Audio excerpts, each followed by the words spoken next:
and welcome back to Mizzou Hockey TV. My name's Luca Vitale, and joining me today, we're actually going to do something a little bit different this week, ladies and gentlemen. So we're going to take a trip down Mizzou Hockey memory lane, and we're going to talk to the very first player on Mizzou Hockey that ever wore the C on a Mizzou Hockey Tiger sweater. This is former captain, first ever captain of my dad, is Steve McElroy. Steve, how are you? Very good. Nice to meet you. I'm glad to be here. All right. So, Steve, you talked to me a couple of weeks ago and over the weekend just about your hockey journey, but instead of just telling me about your hockey journey, sort of talk to the fans and just everyone that is awesome and watches the show every single week and just sort of talk to us. You started your hockey journey in Kirkwood High School, correct? Correct. Yep. So just sort of talk to us about the transition from Kirkwood and all the way to Mizzou, please. Yeah. Real quick, my father is the guy who started Kirkwood Youth Hockey, and he also started the Kirkwood High School program. And then he was on the Mid-States board and ran the high school hockey tournament for 20 years. And he started he was the guy on the board that would go in and start programs.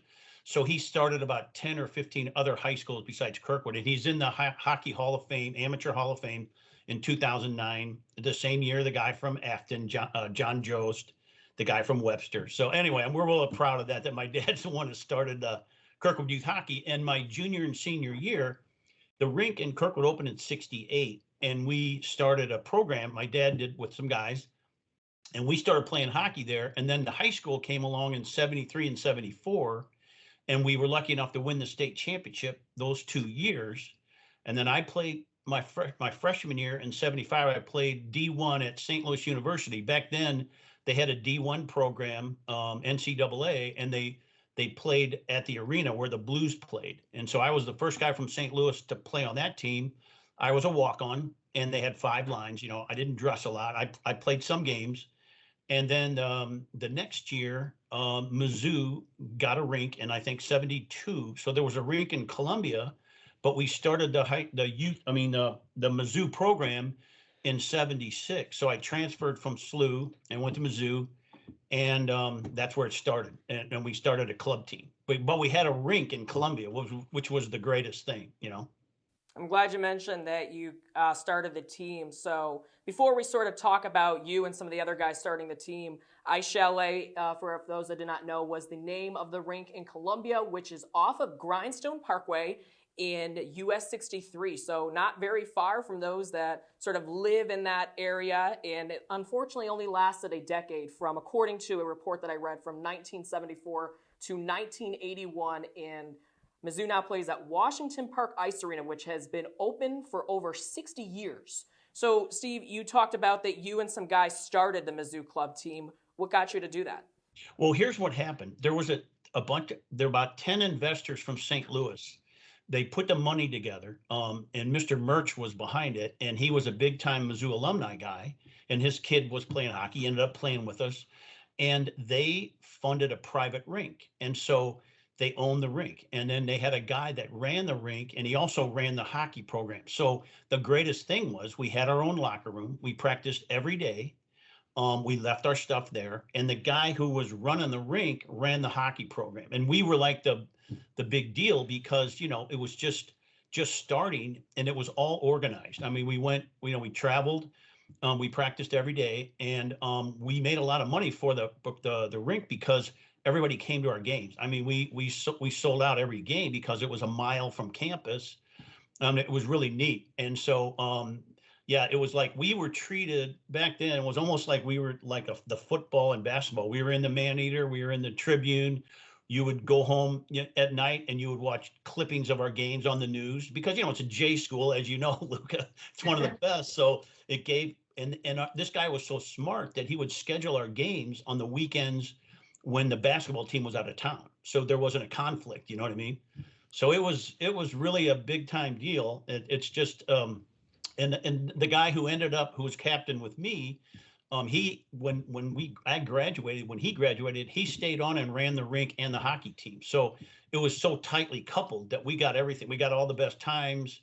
You know, it was really neat.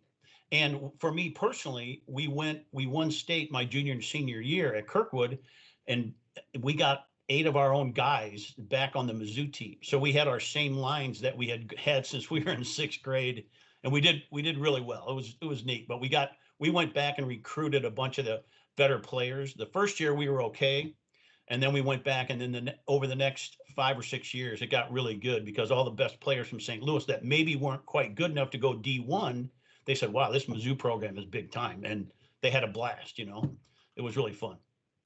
You sort of alluded to it, talking about how you guys were sort of like the football and sort of basketball team during your time on the hockey team. What was the sort of the perception from the students? Because of recent couple of seasons, a lot of the students from Mizzou have been traveling to Jefferson City to watch this team play on Fridays and Saturdays. Now, obviously, you played in Columbia, and you're only like a mile and a half off of campus. What was sort of like the crowds like? Oh, it was crazy. Well, to be honest with you guys, they served beer at the rink because it was a private facility. It wasn't owned by the city or the university. So it was sold out every game. I mean, yeah, I mean we had it was the thing to do.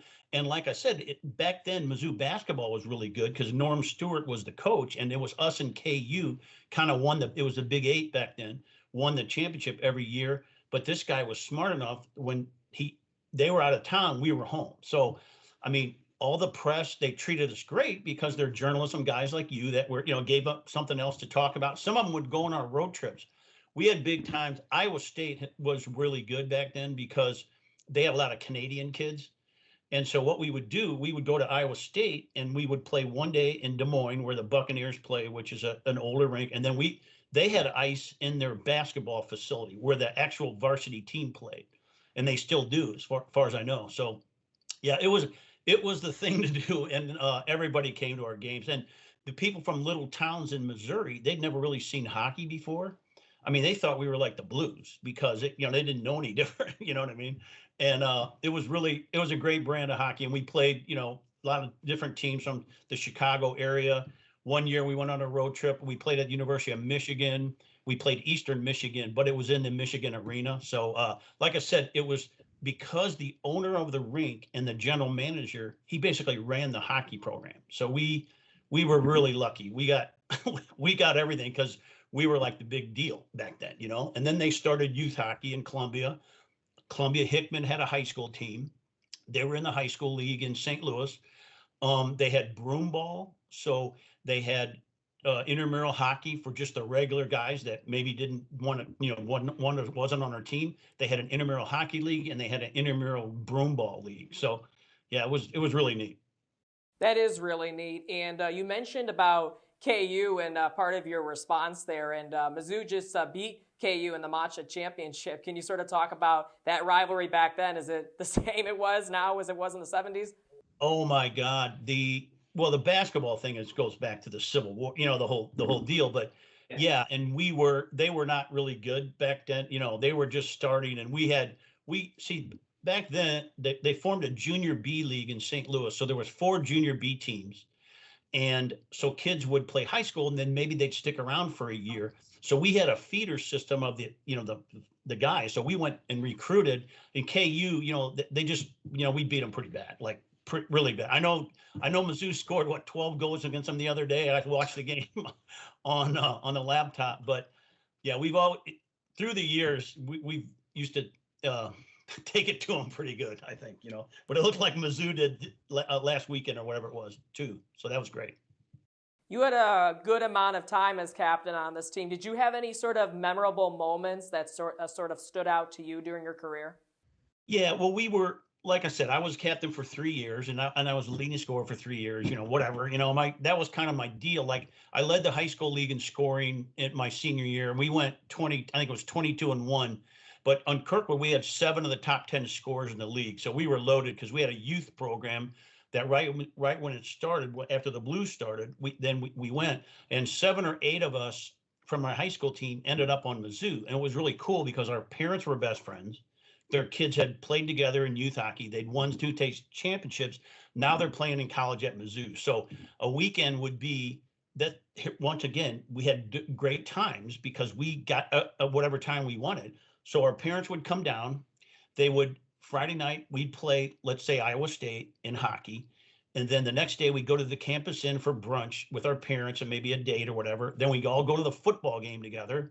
And then that night we would play the second game series, So our parents had a blast because, it really was. We were treated like almost like the varsity football players. It was a big deal back then, because it was just kind of starting. And the people from St. Louis and Kansas City knew about hockey, but all the kids that were at Mizzou that were in small towns, they went crazy on it because they'd never really seen it before. You know what I mean? So yeah, we didn't have any problems filling the place. That's awesome. And sort of talking, quarter beer probably helped a little bit too, to be honest with you guys.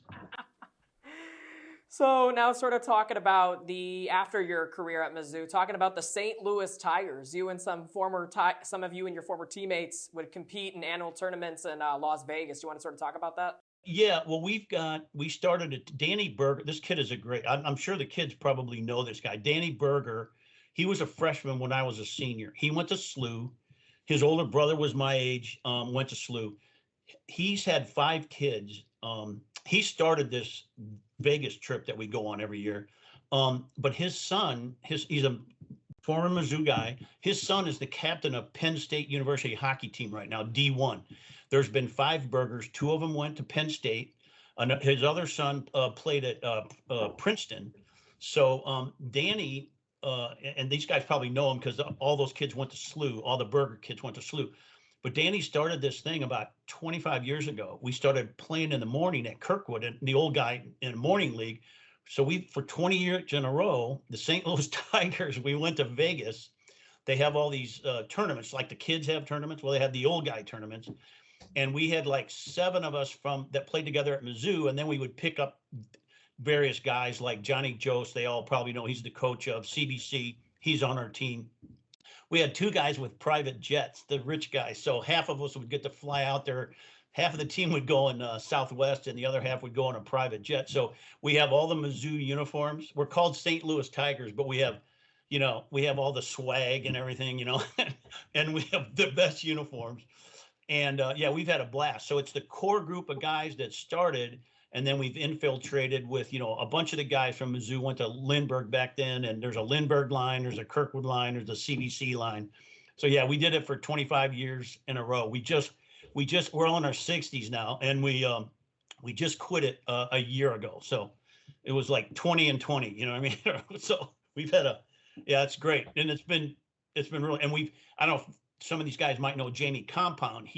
Was one of the Blues coaches.